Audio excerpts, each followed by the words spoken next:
नमस्कार, बहुत स्वागत है आप सभी का। आप देख रहे हैं न्यूज 18 की महा कवरेज। लगातार आपको और तस्वीर हम दिखा रहे हैं। 7 बजे से वोटिंग शुरू हो चुकी है और छठे चरण का रण लगातार जारी है। छठे चरण की वोटिंग हो रही है।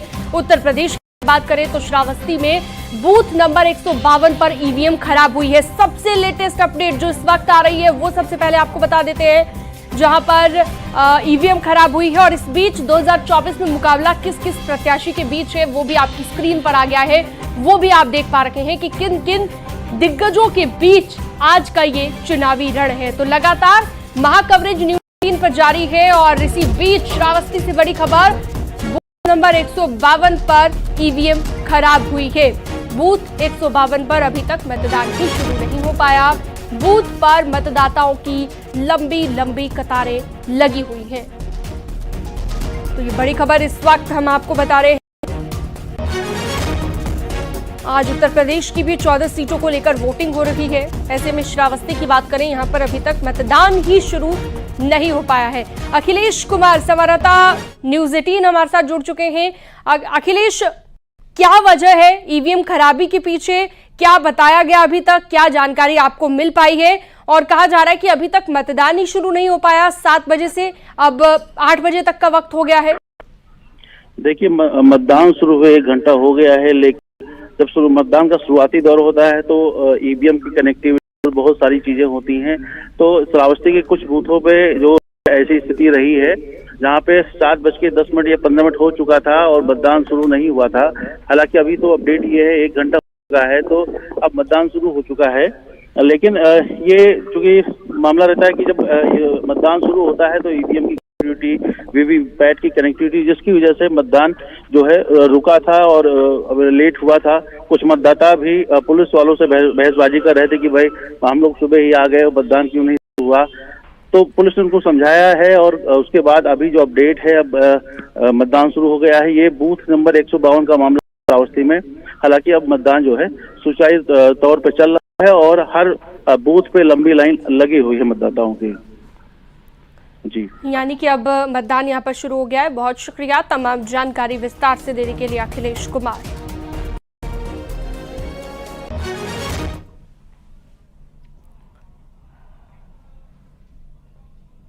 और चलिए इसी के साथ एक और बड़ी खबर, प्रतापगढ़ से बूथ नंबर 303 पर भी ईवीएम खराब हुए। सदर के सोनबरसा पर ईवीएम आई है। भोलियापुर बूथ पर भी ईवीएम खराब हुई है। बूथ संख्या 251 रामनगर में भी ईवीएम खराब हुई है। ईवीएम खराब खबर सामने आई है। रोहित ज्यादा जानकारी के लिए हमारे सहयोगी हमारे ऑनलाइन पर जुड़ गए हैं। रोहित, लगातार हम देख रहे हैं अलग अलग जगहों से ईवीएम खराबी की खबरें सामने आ रही है। वहां पर भी ईवीएम खराब हुई है। भोलियापुर बूथ पर अभी क्या स्थिति है? क्या मतदान शुरू हो पाया? कि 7 बजे में जो है मतदान शुरू हो गया है और 18,37,000 मतदाता प्रतापगढ़ में है। वो सभी जो है वोट देने के लिए अपने बूथों पे पहुंच रहे हैं। वहीं प्रशासन की तरफ से ये दावा किया गया था कि जो भी निर्वाचन को लेकर व्यवस्थाएं वो चाक चौबंद कर ली गई हैं और किसी प्रकार की कोई भी समस्या नहीं आने पाएगी। लेकिन देखा ये जा रहा है कि प्रतापगढ़ में आधा दर्जन से अधिक बूथों के ईवीएम जो है खराब हो गए हैं। मतदाता वोट देने के लिए पहुंचे हैं।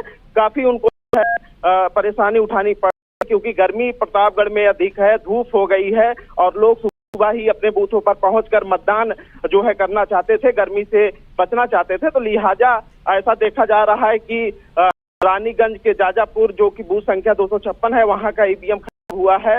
हरपाल मऊ रानीगंज का ईवीएम खराब हुआ है और भुलियापुर का ईवीएम खराब हुआ है। तो कहीं ना कहीं बूथ संख्या 313 कोहड़ौर का ईवीएम खराब हुआ। तो कहा ऐसा जा रहा है कि आधा दर्जन से अधिक जो बूथ हैं वहां के ईवीएम जो है वो नहीं चल रहे हैं। वहां पर मतदान प्रभावित हुआ है, मतदान अभी रुका हुआ है और जो वहां के वोटर हैं कहीं ना कहीं इस बात को लेकर परेशान है कि जो धूप से बचने के लिए वो घर सुबह ही निकल के वोट देने के लिए आए थे, लेकिन अभी भी वो बूथ के आसपास ही हैं और अभी तक वोट नहीं दे पाए हैं और अभी तक ऐसी जगहों पे ईवीएम ठीक होने की सूचना भी नहीं आई है। तो कहीं ना कहीं जो मतदाता है वो पूरी तरीके से परेशान है और गर्मी को लेकर खासा जो है परेशान दिखाई पड़ा। रोहित, क्या कोई प्रशासनिक अधिकारी मौके पर पहुंचा है और क्या कहना है बूथ पर मौजूद मतदाता कर्मियों का? उनका क्या कहना है? कब तक ईवीएम ठीक करा ली जाएगी? जी, अफसरों से बात हुई थी तो उनका लगातार कहना था कि सुबह का वक्त है और कई बूथों पर जो है मॉक पोलिंग के बाद जो है वो ऐसी समस्याएं जो है आ जाती हैं। तमाम सारे अफसरों को जो है मौके पे भेजा जा रहा है। यहाँ पर ईवीएम खराब होने की सूचना है, वहाँ पे जो है टेक्निकल टीम को रवाना किया गया है और उसके साथ ही जो लोकल स्तर पे वहाँ पे सेक्टर मजिस्ट्रेट हैं और अफसर जो भी निर्वाचन की ड्यूटी में लगी हैं वो वहाँ पे पहुंच रहे हैं और जल्द से जल्द जो है ईवीएम को ठीक किया जाएगा और जो मतदान की व्यवस्था सुचारू रूप से है उसको जो है बहाल करा दी जाएगी। लेकिन आधे घंटे से अधिक बीत गए हैं, तमाम सारे बूथों पे ईवीएम खराब है लेकिन अभी तक सही नहीं हो पाए हैं। ठीक, बहुत शुक्रिया विस्तार से जानकारी देने के लिए आपका रोहित कुमार। अलग अलग जगहों से हमारे रिपोर्टर हमारे साथ जुड़ चुके हैं, हमारे संवाददाता जुड़ चुके हैं, उनका रुख करते हैं और सिलसिलेवार तरीके से जान लेते हैं एक लेटेस्ट अपडेट। उसके बाद हमारे गेस्ट हमारे साथ जुड़े हुए हैं, उनके पास भी चलेंगे। सबसे पहले सुल्तानपुर से राजीव सिंह हमारे साथ जुड़े हैं, जौनपुर से संकेत मिश्रा, संत कबीर नगर से रामगोपाल द्विवेदी और इसके अलावा भारतीय जनता पार्टी के नेता प्रमोद मिश्रा हमारे साथ मौजूद है। सौरभ मालवीय जी राजनीतिक विश्लेषक हमारे साथ मौजूद है। आपके पास भी मैं आऊंगी, लेकिन सबसे पहले एक लेटेस्ट अपडेट जल्दी से ले लेते हैं राजीव सिंह से। राजीव, कौन से बूथ नंबर पर आप मौजूद हैं, कौन सा बूथ है ये? क्या यहाँ पर हम कह सकते हैं कि किसी रुकावट के मतदान चल रहा है पारदर्शी तरीके से और कितना उत्साहित है मतदाता आज 5वें चरण के रण को लेकर? देखिए, यकीनन सीनम इस वक्त मैं सुल्तानपुर के जीआईसी इंटर कॉलेज मतदान केंद्र पर खड़ा हूं, जहां पर आप देख सकते हैं कि सैकड़ों की संख्या में लोग सुबह से ही मतदान कर रहे हैं और लगातार मतदान करने के लिए पहुंच रहे हैं। सुल्तानपुर में 1991 मतदेय स्थल बनाए गए हैं और यहां पर बीजेपी कद्दावर नेता मेनका गांधी और इंडिया गठबंधन के राम भुवाल के बीच एक दिलचस्प मुकाबला देखने को मिल रहा है और लगातार यहाँ पर जो वोटिंग का सिलसिला है वो जारी है। यहाँ पर कुछ लोग मौजूद हैं जिनसे हम बात करें। किन मुद्दों को लेकर आप लोग वोट कर रहे हैं? कि मुद्दे तो जो भी चल रहे हैं बहुत सही चल रहे हैं। हाँ। जो भी किया जा रहा है बहुत बढ़िया हो रहा है। विकास हुआ है यहाँ? विकास बिल्कुल हुआ है।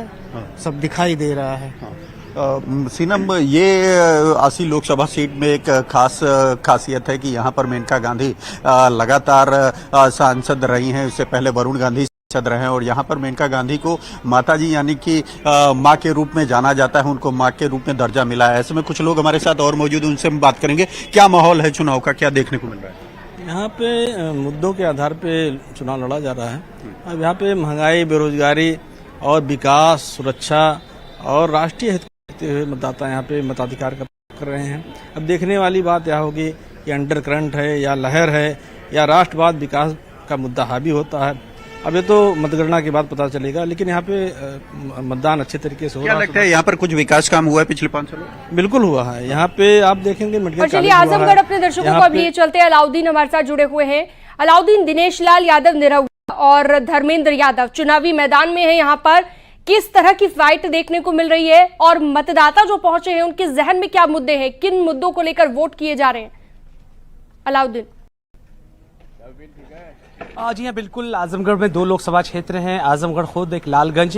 और सबसे पहले तो तस्वीरें मैं शिवली कॉलेज से दिखाना चाहूँगा, जहाँ पर लंबी लाइनें इस बात को बता रही हैं कि आजमगढ़ के लोकतंत्र के प्रति बिल्कुल जागरूक हैं। हालांकि हमने पश्चिम से लेकर के पूर्व की तरफ इलेक्शन आ गया है। कई जगहों पर लाइनों को टूटते हुए, बिखरते हुए भी देखा। सुबह के वक्त बहुत ज़्यादा लोगों में जोश नहीं था, लेकिन जोश और लोगों के अंदर जो तमाम लंबी लाइनें लगी हुई हैं, ये बात बता रही हैं कि लोगों में उत्साह बहुत ज़्यादा है। आजमगढ़ का जो पूरा मामला है, क्योंकि जो इलेक्शन हुआ था उस बाई इलेक्शन में क्योंकि धर्मेंद्र यादव चुनाव हार गए थे और ऐसे में एक बार फिर से 15 महीनों के बाद ही इलेक्शन एक बार फिर से हो रहा है।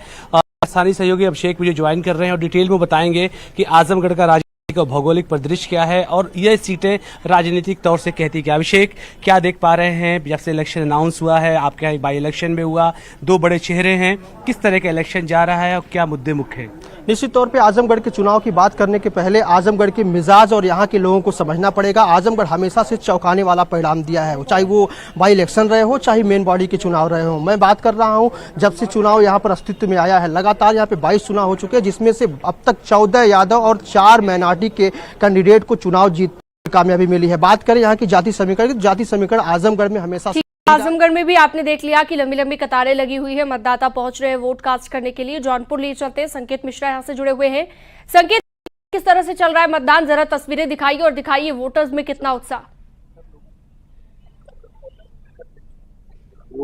हॉट सीट है। यहाँ से कृपा शंकर सिंह जो कि भारतीय जनता पार्टी से प्रत्याशी हैं और लोकतंत्र के इस महापर्व में अगर देखा जाए तो सभी भागीदारी करने के लिए यहाँ पर जुटे हुए हैं। ये प्राथमिक विद्यालय सादापुर का बूथ है और जौनपुर लोकसभा क्षेत्र आता है और महिलाओं की पंक्ति भी आप देख सकते हैं। हर उम्र के लोग यहाँ पर मौजूद हैं, महिलाएं हैं यहाँ पर बड़ी संख्या में और जो पुरुष हैं वो भी यहाँ पर मौजूद हैं। मतदान को लेकर एक उत्साह है यहाँ के लोगों में। जाहिर सी बात है कि चाहे वो महिलाएं हो या पुरुष हो, लंबी लाइन लगी हुई है और इन पंक्तियों में अपनी बारी का इंतजार कर रहे हैं। अभी चूंकि 7 बजे से शुरू हुआ है मतदान, यहाँ सुरक्षा के लिहाज से भी हम लोग दिखाएंगे कि जो तमाम सुरक्षा कर्मी हैं वो पूरी तरीके से मुस्तैद हैं और यहाँ किसी भी तरीके से कोई जो मतदान के लिए लोग आते हैं उनको किसी तरीके से कोई दिक्कत ना हो, इसकी भी पूरी तरीके से व्यवस्था है। और ज्यादा से ज्यादा मतदान कराना लक्ष्य है, चाहे वो सरकार निर्वाचन आयोग की और पूरी मशीनरी इसमें लगी हुई है कि ज्यादा से ज्यादा मतदान हो, वोटर अपने घरों से निकले और उनको मतदान स्थल पर किसी तरीके की कोई दिक्कत ना हो। और इस बार सिनेमा अगर देखा जाए जो आंकड़े हैं 5 चरणों में महिलाओं ने सबसे ज्यादा, पूरे 5 चरणों का अगर आंकड़ा लिया जाए, सबसे ज्यादा मतदान के लिए निकली है। एक बड़ा मौका है और जाहिर सी बात है कि खबर भी है कि महिलाएं ज्यादा मतदान के लिए निकल रही हैं, अपने मत का प्रयोग कर रही हैं। हर उम्र के लोग हैं, दादा आ रहे हैं, इनसे बात भी करते हैं। दादा, मतदान कर दिया है? वोट डाल दिया? पड़ गया? अच्छा। तो देखिए, बुजुर्ग भी पहुंच रहे हैं, एक तरीके की मिसाल यहाँ पर पेश कर रहे हैं। जो लोग गर्मी की वजह से घरों से नहीं निकल पा रहे हैं उनके लिए ये तस्वीर काफी थी। चलिए आगे बढ़ते हैं और हमारे एक और सहयोगी रामगोपाल द्विवेदी के पास चलते हैं। संत कबीर नगर से हमारे साथ जुड़े हुए हैं। रामगोपाल, जरा दिखाइए वहां की भी तस्वीर, किस तरह का वोटर्स में और क्या क्या मुद्दे हैं उनके ध्यान में। बिल्कुल, इस वक्त मैं संत कबीर नगर के खलीलाबाद के एक प्राथमिक विद्यालय पे खड़ा हूं और यहाँ पे सुबह जो 7 बजे के पहले ही लाइन लग गई थी और जो मतदाता थे वो 7 बजे के पहले ही यहाँ पे लाइनों में लग गए थे। चूँकि इस वक्त भीषण गर्मी पड़ रही है, तापमान 42 से 45 डिग्री के बीच रह रही है, तो इसलिए मतदाता अपने घरों से बाहर निकल आए थे और यहाँ पे जो पुलिस फोर्स के जवान हैं, सुरक्षा व्यवस्था यहाँ पे चाक चौबंद है। चूँकि खलीलाबाद जो है संत कबीर नगर लोकसभा सीट में आती है और संत कबीर नगर लोकसभा सीट पे जो भारतीय पार्टी के सहयोगी हैं निषाद पार्टी, संजय निषाद, उनकी प्रवीण निषाद भाजपा के ही सिंबल पे चुनाव लड़ रहे हैं, तो इसलिए यहाँ पे भारतीय जनता पार्टी के साथ साथ और रामगोपाल तस्वीरें ये बता रही है काफी लंबी कतार यहाँ पर लग गई है मतदान केंद्र पर और इतनी लंबी कतारें हैं। आप देखिए, सुबह सवेरे लोगों ने प्रायोरिटी, अपनी प्राथमिकता जो है वो वोट करने को चुना है, अपने अधिकार इस्तेमाल करने को चुना है। तो कह सकते हैं कि काफी उत्साहित है मतदाता। शरद त्रिपाठी भी जुड़े हुए हैं हमारे साथ डुमरियागंज से, उनके पास भी चलते हैं। शरद, जरा दिखाइए डुमरियागंज के कौन से मतदान केंद्र पर आप मौजूद हैं, क्या तस्वीर है वहां पर, क्योंकि हम देख रहे हैं कई जगहों पर सुबह सवेरे 8 बजे का वक्त है, तो सबसे पहले लोग उठकर नाश्ता पानी करने से पहले वोट देने के लिए पहुंच रहे हैं। जी बिल्कुल, मैं इस समय सिद्धार्थनगर जिले के तितरी प्रथम बूथ पर, यहाँ पर आप देख सकते हैं एक अच्छी खासी लंबी कतार है और सुबह जैसे जैसे तापमान बढ़ रहा है वैसे वैसे ही मतदान भी बढ़ता जा रहा है। यहाँ पे सुरक्षा व्यवस्था के लिहाज से काफी चाक चौबंद व्यवस्था की गई है। वैसे भी अगर देखा जाए तो सिद्धार्थनगर जिले में जो राजनीतिक पार्टियां हैं वो उसमें से भाजपा और सपा में सीधी लड़ाई दिखाई दे रही है। वहीं जो एक स्थानीय पार्टी राष्ट्रीय आजाद पार्टी चौधरी अमर सिंह, वो भी एक अलग फैक्टर है जो अगर उनकी तरफ झुकाव भाजपा को नुकसान पहुंच सकता है। वहीं पे सिद्धार्थनगर जिले में जो पिंक बूथ है उसके लिए अलग व्यवस्था है, दिव्यांगों के लिए अलग व्यवस्था की गई है और जी।